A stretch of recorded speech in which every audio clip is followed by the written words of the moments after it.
એક તરફ જ્યાં સુરેન્દ્રનગરના અંતરિયાળ વિસ્તારના લોકો ગામડાના એ વિસ્તારો કે જે પાણીના એક એક ટીપા માટે તરસી રહ્યા છે, ત્યાં બીજી તરફ આ વિસ્તારોની ભોળી જનતાને મૂર્ખ બનાવી તેમની સુવિધાઓ માટેના સરકારે ફાળવેલા કરોડો રૂપિયા અધિકારીઓ ચાઉ કરી ગયા છે।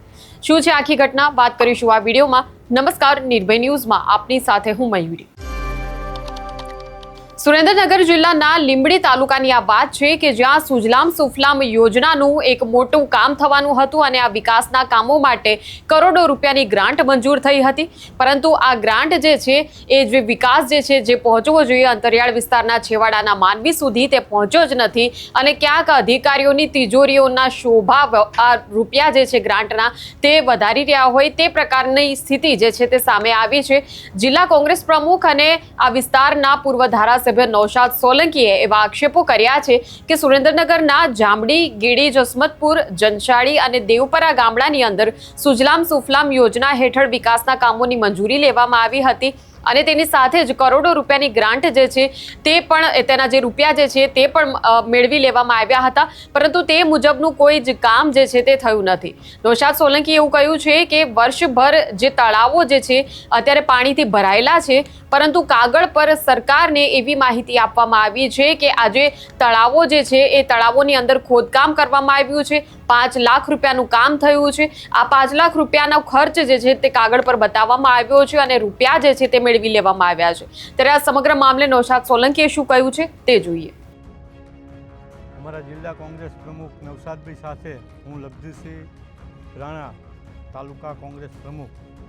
અમે જે સુજલામ સુફલામ યોજના અંતર્ગત જે 10 ગામોમાં નાણાં ફાળવવામાં આવ્યા છે તળાવ ઊંડું કરવાના, એના માટે અમે આ જામડી ગામેથી અત્યારે ગેડી ગામે આવ્યા છીએ અને ખરેખર સાચા અર્થમાં આનો ઉપયોગ થાય છે કે નહીં એના માટે થઈ અને કોંગ્રેસ આ વસ્તુ તંત્રને જાણ કરે છે કે ખરેખર સાચા અર્થમાં આનો ઉપયોગ ન થાય તો પ્રજાના પૈસા વેડફાઈ ન જાય, કોઈ ભ્રષ્ટાચાર ન કરી જાય, એના માટે થઈને કોંગ્રેસ આજે દરેક ગામોમાં ફરશે અને દરેક ગામમાં જે પરિસ્થિતિ તળાવની છે ને એ તંત્ર સામે અમે રજૂ કરશું।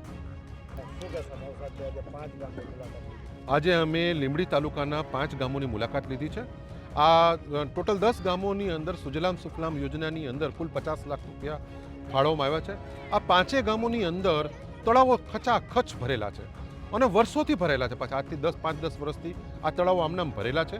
આમાં તળાવોમાં ક્યારેક કોઈ કામ થયું નથી, તેમ છતાં તળાવો ઊંડા કરવાના નામે આ 50 લાખ રૂપિયા એ ઓહિયા કરી જવાનું, ભ્રષ્ટાચાર કરી જવાનું વ્યવસ્થિત આયોજન જે કરવામાં આવ્યું છે એની સામે આજે અમારા લીંબડી તાલુકાના પ્રમુખ માન્ય શ્રી લગદીરસિંહભાઈ હોય, અમારા તેજાભાઈ જિલ્લા પંચાયતના ઉમેદવાર શ્રી છે, અમારા સંજયભાઈ છે, અમારા પૂર્વ પ્રમુખ ખુશાલભાઈ હોય, અમારા તાલુકા પંચાયતના ડેલિગેટ હરેશભાઈ, આ બધાની સાથે અમે લોકો આજે આ 5 ગામોની મુલાકાત લીધી છે। 5 ગામોની અંદર ભ્રષ્ટાચારનો અમે ખુલાસો કર્યો છે, એની એક પછી એક પરત ખોલી છે। ગ્રામજનો, અહીંના ગામ લોકો પણ આ બાબતે બધાએ વાત કરી છે કે સાહેબ આ બધા પૈસા વર્ષ પછી એ તમારી નરેગા હોય, એટીવીટી હોય, આયોજન હોય, કોઈ પણ સરકારી યોજના હોય, બધી જ સરકારી યોજનાના પૈસા આ લોકો સંપૂર્ણ રીતે ભારતીય જનતા પાર્ટીની સરકારમાં બધું જ હજમ થઈ જાય છે।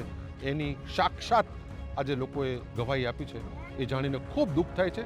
આની સામે મજબૂતાઈથી અમે લોકો લડીશું। જે પ્રકારે તમે જોયું આ વિસ્તારના જે ગ્રામજનો છે તેઓ પણ એવો આક્ષેપ કરી રહ્યા છે કે તળાવ જે છે અત્યારે હાલ પાણીથી ભરેલા છે, કોઈ જ પ્રકારનું ખોદકામ કે ઊંડાણ કરવાની કામગીરી થઈ નથી, પરંતુ સરકારી રેકોર્ડ જે છે તેમાં જે માહિતી અધિકારીઓ દ્વારા બતાવવામાં આવે છે તેમાં કામગીરી પૂર્ણ કરી દેવામાં આવી છે, નાણાં ચૂકવાઈ ગયા છે તેવું જ દેખાવામાં આવ્યું છે અને સાથે જ ગ્રામજનો જે છે તે કહી રહ્યા છે કે અનેક એવી યોજનાઓ છે કે જે સુરેન્દ્રનગર માટે મંજૂર કરવામાં આવી હોય, પરંતુ ગાંધીનગર સુધી એ જે યોજનાઓ જે છે એ યોજનાના રૂપિયા ગાંધીનગરથી જ્યારે નીકળે છે ત્યારે એ સીધા અધિકારીઓના ખિસ્સામાં જાય છે, પરંતુ સામાન્ય જનતાના સુવિધાના કામમાં એ રૂપિયા જે છે તે વપરાતા જ નથી। આમ સુજલામ સુફલામ યોજનાનું એક મોટા પાયે કૌભાંડ થયાનો આક્ષેપ નૌશાદ સોલંકી જ્યારે કરી રહ્યા છે ત્યારે નિષ્પક્ષ તપાસની પણ તેમણે માંગ કરી છે। જોવાનું એ જ રહેશે કે હવે આ મુદ્દે સ્થાનિક તંત્ર અને સાથે જ ગાંધીનગર સુધી આ ગ્રામજનોનો અવાજ પહોંચે છે કે કેમ। આ મુદ્દે તમારું શું કહેવું છે તે પણ કમેન્ટ સેક્શનમાં અમને જણાવશો। આ પ્રકારના વિડીયો માટે આપ જોતા રહો નિર્ભય ન્યૂઝ। અમારી ચેનલને લાઇક, શેર અને સબસ્ક્રાઇબ કરવાનું ભૂલશો નહીં। નમસ્કાર।